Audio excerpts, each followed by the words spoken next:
Gamers vote with their wallets. Believe it or not, gamers do vote with their wallets. Contrary to what you may hear and see on the internet, a lot of these games we may feel like it's not worth buying or whatever the case may be, but the majority of the time, gamers really do vote with their wallets. They tell you what they want, they show you what they want.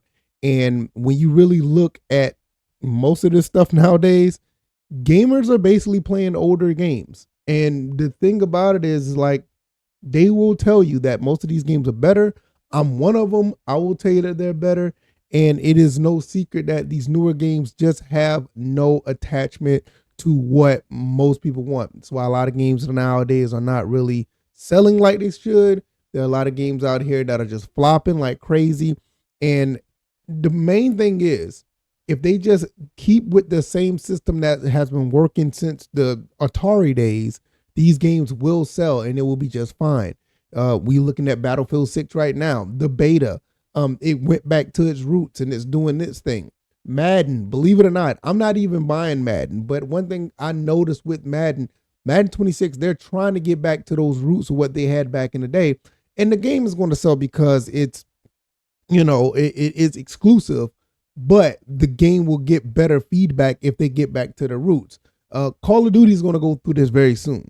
Look at Expedition 33. A lot of these games out here now are basically in that position. So I'm going to give you my thoughts and my opinions about how I feel about gamers being attracted to older games. And I'll give some, not necessarily any examples, but I'll give you some gameplay that I've played. And on the screen, you will see it here where I'm playing. But look at this right here. I want to show this first and foremost.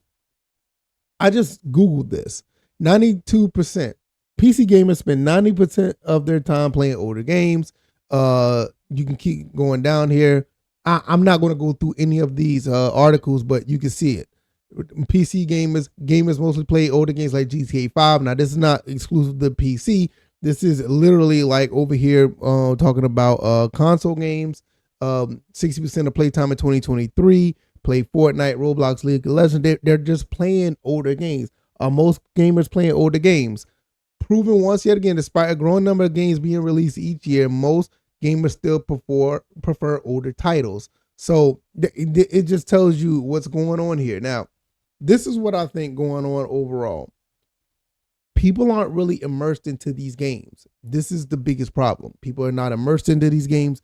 People are not having fun with these newer games. They feel no attachment to these games. And for somebody like me who loves to play, games in general, I just don't see myself firing up my PS5 and actually playing the games that I bought.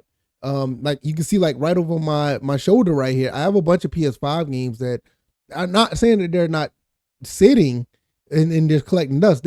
I do play them, but not nowhere near to the games that's on my other shoulder right here, where are these original Xbox games. And I just feel like you just have to have some type of way to start making games that people really want to play again. These newer consoles, people are not necessarily enthusiastic to buy any new games. People that are on PC are going back and playing older games. Like I was playing Grid 1, the race driver Grid on my Steam account, and that's a game came out in 2007. I've been playing NBA 2K20, a game that came out, what 6 years ago? I've been playing Grand Theft Auto on my PC. Which one that was I was playing? Grand Theft Auto 4 came out in 2008. And some of these companies know what's going on here. A lot of these companies know what's happening, and they're like, hey, why don't we go ahead and just start re-releasing, certain games. Let's do some remasters. Let's do some remakes. Let's be lazy and not try to, make a new wheel. Let's just reinvent the same wheel that we have. And this is where, to be honest, I have a problem with it, but I get it because they know, we know, everybody knows that these older games are just more attractive to play. People are just more in tune to play these games. I mean, you can look even right here. These games I got right here, if you can look close enough, Alan Wake, NCAA football 08. What else I got? Need for Speed Remastered. I just got finished streaming that the other day. I'm currently, streaming Tomb Raider, a game that came out in 2010. The Need for Speed Remastered is a game that came out in 2012, if that 2010. or something like it came out like it came out in 2010. It was remastered in 2020. So this is a. I'm not going to say this is a really big problem because I do advocate for retro gaming. I think retro gaming is most safest and the most less intrusive way to play video games nowadays. You don't have to worry about being on the internet. You don't have to worry about nobody's trying to sell you nothing. You don't have to worry about anybody, basically getting in your way of just playing a game. You could just cut on your PlayStation 2. You could cut on your PlayStation 3 and just don't have to worry about any of that stuff. Nowadays, if you play a game right now on the PlayStation 5, you're probably gonna have some prompt to tell you to buy this, buy that, or get this DLC, or they just flat out just omit things out of the game so you have to buy the extra content. And that's the stuff I'm like, it's really disheartening. I just think that at the end of the day, this is going to be a trend that's going to continue. It's going to continue to get this way. It's going to continue to get more expansive, where people are going to start looking at the PlayStation 4, the Xbox One. They're going to start looking at that at a good light. They're going to start looking at other older consoles that's not as expensive. They're going to start looking at those in a different light. And the Nintendo Switch, even though the Switch is still somewhat, very, very popular and suitable to play as current gaming, people are going to look back at the Nintendo Switch. Like, some people are starting to even look back at the Wii U and be like, hey, this was a time where games are actually somewhat innovative. And these games are like really fun to play. The graphics are still pretty. They hold up very well. And I'm here for trying my best to play some of these games. This is why I like to play a lot of racing games. This is why I do like playing, certain games like Need for Speed Rivals, or I like to play Gravel, or I play Dirt 3, or any of those other racing games, Gran Turismo, because those games are straightforward. You just have to race. That's it. You don't have to do any of these other crazy things. The mechanics of the games are pretty solid. There's nothing really intrusive about buying extra content or whatever. And I think that's one of the easiest genres to get into to have fun with, even with the kart racing games, all these other games, the races. And I think that's what, when I look at Battlefield, I think that's what they're trying to do.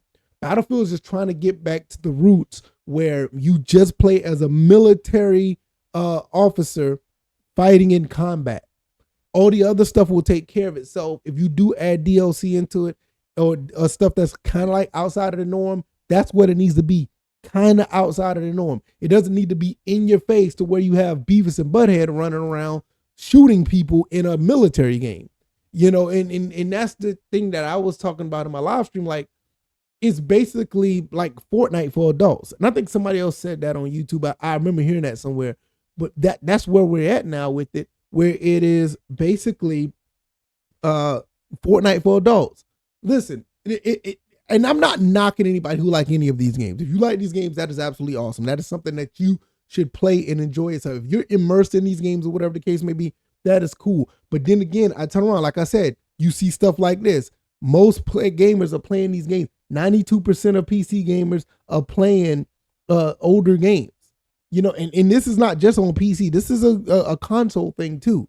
So trust me, if it's happening on PC, it's happening on console as well. Because these gamers, most of these gamers just want quality games.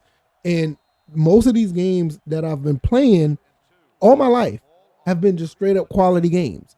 And this is the stuff that I feel at the end of the day that we should get. These are the type of games that we need to be getting. So I feel like at the end of the day, find the game that you want to play. Enjoy it. 9 times out of 10, well, I'll be even more generous. I will say 7 times out of 10, that game that you find that's very enjoyable is probably a game that came out maybe 3 to 4 years ago. Because nowadays, the games that are coming out now, they're just not it. These games that come out now should be immersive, and you should have fun playing and enjoy yourself actually playing the game. Nowadays, these games want you to have a lot of interaction with others and interactions with transactions. And they don't do enough to actually put the time and the work in to make a really good game and enjoy yourself. So that's all I wanted to say. Y'all let me know what y'all think. I'm about to go out, have some fun with the family. And we're just going to enjoy ourselves. I will be back later on. I'll be going live, and hopefully you guys come through. Check it out. Check out all the links down in the description. It's my son right here. Hey, you ready to go? Mm-hmm. All right, we're about to get ready to go, and I'll see you guys on the next one. All right, y'all take it easy. And all right, y'all, we out. Peace.